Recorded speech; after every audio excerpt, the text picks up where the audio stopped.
Join us from Gaborone. We have Spencer Mogapi, Chairman, Editors Forum and Publisher of Sunday Standard Publication. Warm welcome to you, Festus, and thanks for joining us on NC Continental Prime. Good evening. Thank you for having me. Now, Festus, the seeming self-imposed exile of former Botswana President Ian Khama is in its second year now. Some argue that he had nothing to hide. He should be able to, that if he had nothing to hide, I beg your pardon, he should be able to move freely within his country. What's your take on that? Yes, the self-exile of the former president has really been met with different opinions, but he has maintained that the reason why he left was solely because he feared for his life.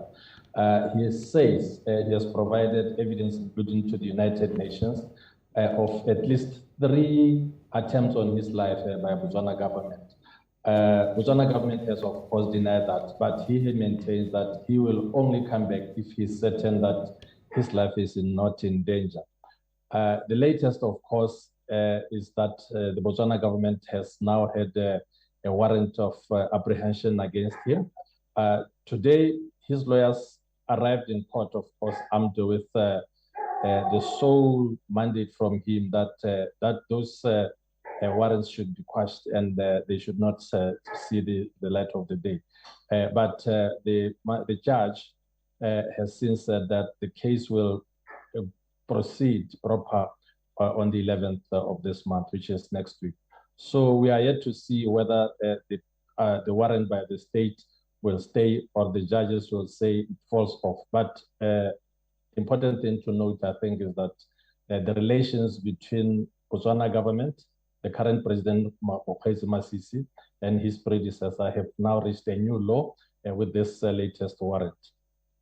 Now, Spencer, I did speak with President Khama in an exclusive with News Central a few months ago, and he said, you know, the accusations are politically motivated, the accusations of gun running and also corruption. Now, Mr. Khama believes the arrest warrant on him is an abuse of court process. What are your thoughts on this? It's very difficult to really point out where lies the truth, because the relations between him and the state have so badly collapsed such that it's impossible to trust whichever side, whoever says what.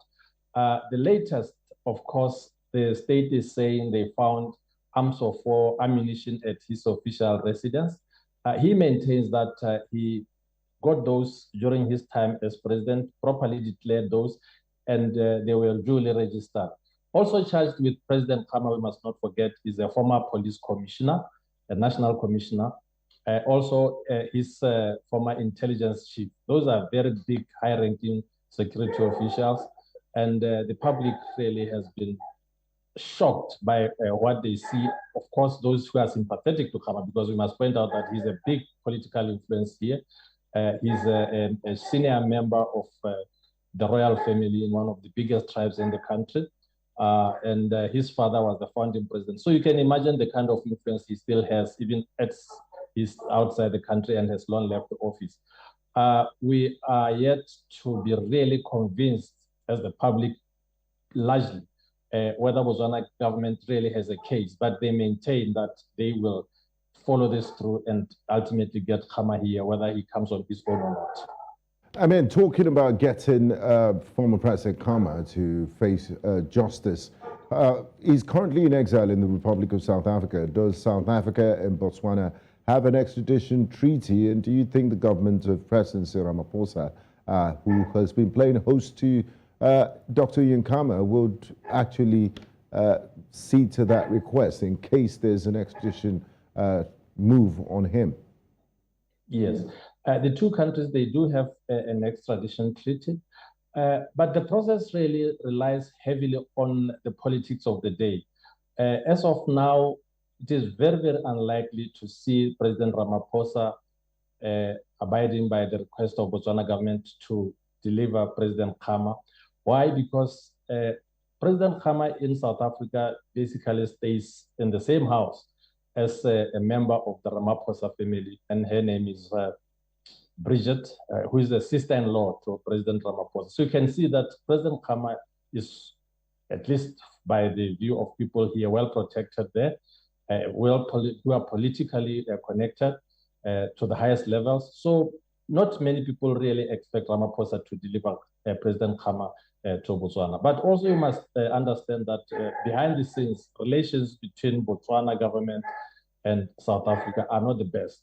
At face value, of course, they would say there's nothing wrong, but journalists, the media, they are always talking about bad relations that exist behind the scenes between Botswana government and the South African counterparts. Thank you very much, Spencer Mogapi, for joining us in the news to shed more light on the situation. We hope to talk to you as we monitor this situation in the nearest future. Thanks for your time. Thank you very much.